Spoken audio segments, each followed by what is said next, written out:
Hi, I'm Jamie Wright, middle school librarian, and I'm here to help you find your next great book.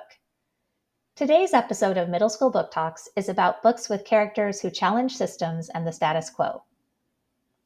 Losers Take All by David Klass.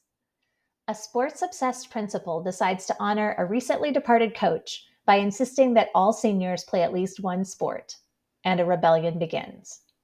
Jack's father and older brother are sports heroes, but Jack isn't feeling it. He becomes captain of a slacker soccer team, recruiting friends and members with a single goal: to always lose every game. It turns out that sometimes you have to work really hard to lose, and when video clips of their story go viral, fame brings unexpected pressure.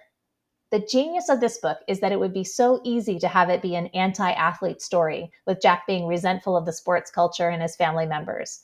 But it's a lot more than that. What about athletes who really care about their senior sports years? What does it mean to bring in a media circus for a joke rebellion? What does leadership mean? And how should a person use their powers? It's excellent. Ban This Book by Alan Gratz is another example of a story that would be easy to villainize one side, but it doesn't. It's better than that. Amy Ann takes a quiet visit to the library to reread one of her favorite books. And when the librarian awkwardly explains that someone has complained and removed it from the school library, Amy Ann seeks to understand why. It turns out that a number of other favorite books have also been removed, so she finds herself starting a secret library out of her locker, lending books to other students. If they get caught, it will mean serious trouble, so trust among the borrowers is critical.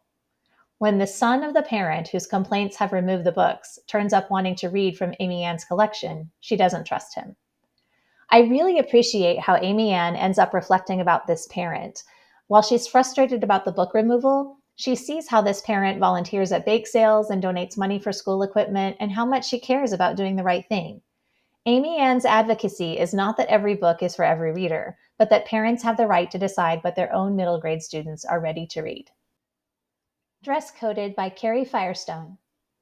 Molly starts a podcast protesting the unfair implementation of her middle school's dress code policies, which are applied to some students much more than others. Even when two students are wearing the same outfit, one might be dress coded while the other is not. A student called to the office for a dress code violation misses a quiz that affects their overall grade. Friendships, perspectives, boundaries, and leadership are explored in this recent title from 2022.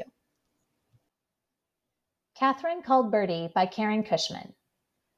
I strongly suspect that both the title and the cover of this historical fiction book keep readers from picking up the book, but it is an absolute delight. It's England in 1290, stay with me, and 14-year-old Catherine keeps a diary. She records the injustices and ridiculousness of her daily life. When her parents start inviting potential suitors to dinner, she has no shortage of tricks up her sleeve to discourage them. She's an animal activist who occasionally borrows other ladies' fine clothing without permission to keep her birds properly warm, and a little like Anne of Green Gables or Ramona the Pest, her heart is in the right place, even if the outcome is funny and or disastrous. Netflix did a movie version, but as usual, the book is better. I Am Drums by Mike Grosso is about a girl challenging the status quo of her life. There's tension at home, trouble at school, and Sam just wants to play the drums. She connects with a talented but grumpy music teacher in her neighborhood, and she loves getting better. In the school band, she often has to play boring, repetitive beats instead of the exciting rhythm she can hear in her head. She doesn't have enough money to pay for a drum set or lessons, making it difficult for her to practice, so she mows lawns for cash. She keeps her drumming and her job a secret from her parents, who don't understand why the drums matter so much. This is a great book written by a musician who's also a fourth grade teacher, and you don't have to have been part of band to cheer for Sam's success. That's it for this episode of Book Talks, Characters Who Take on the System. If you're looking for more great books to read, reach out to your librarian. And remember, a book is always a good idea.